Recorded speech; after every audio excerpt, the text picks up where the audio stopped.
ঢাকা বিশ্ববিদ্যালয়ের কেন্দ্রীয় ছাত্র সংসদ ডাকসু নির্বাচনে অনিয়মের অভিযোগে এক পোলিং অফিসারকে দায়িত্ব থেকে প্রত্যাহার করা হয়েছে। মঙ্গলবার বেলা 11:15টার দিকে কার্জন হল কেন্দ্রের রিটার্নিং কর্মকর্তা এম মহিউদ্দিন এই পদক্ষেপ নেন। সকালে অমর 21 হলের একটি বুথে ভোটারকে আগে থেকে পূরণকৃত ব্যালট সরবরাহ করার অভিযোগ ওঠে ওই হলের কর্মকর্তা ও পোলিং অফিসার জিয়াউর রহমানের বিরুদ্ধে। ঘটনাস্থল পরিদর্শন করে অভিযোগের সত্যতা পাওয়া গেলে তাকে তাৎক্ষণিক প্রত্যাহার করা হয়। জিয়াউর রহমানও বিষয়টি স্বীকার করে বলেন, এটি ছিল অনিচ্ছাকৃত ভুল।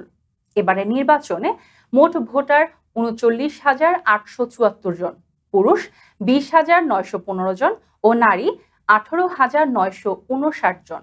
28টি পদের বিপরীতে প্রতিদ্বন্দ্বিতা করছেন 471 জন প্রার্থী।